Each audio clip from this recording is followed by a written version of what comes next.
दारू पी ले। आके देखा ए सनम कैसे जी ले हो, आके देखा ए सनम कैसे जी ले। तोर भुलाए खाती गम दारू पी ले। आके देखा ए सनम कैसे जी ले। हाँ आके देखा ए सनम कैसे जी ले।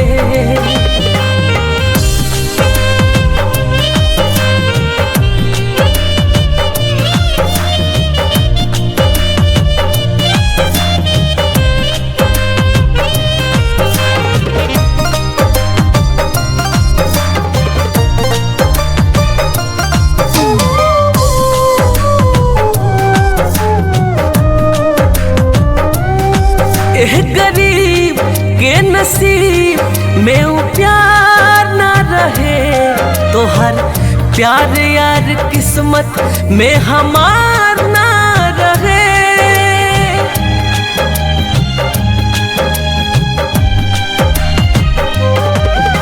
गरीब के नसीब में वो प्यार ना रहे, तो हर प्यार यार किस्मत में हमार ना रहे। अपन फाटल करेज कसहु सीले, अपन फाटल करेज कसहु सीले।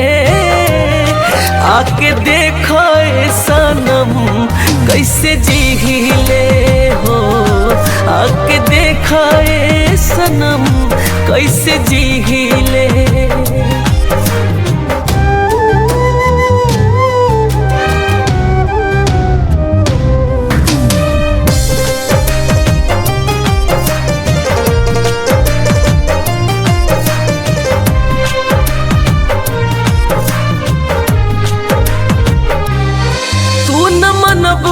ना तू जनबू कतना गम बाटे हो, दिल के भीतर दिहल तहरे नु जखम बाटे हो।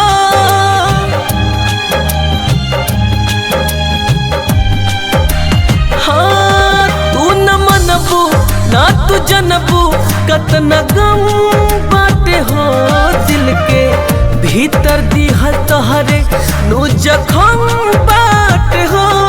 एह जुदाई के दवाई हम तली ले, एह जुदाई के दवाई हम तली ले। आके देखा ए सनम कैसे जी ले। हाँ आके देखा ए सनम कैसे जी ले।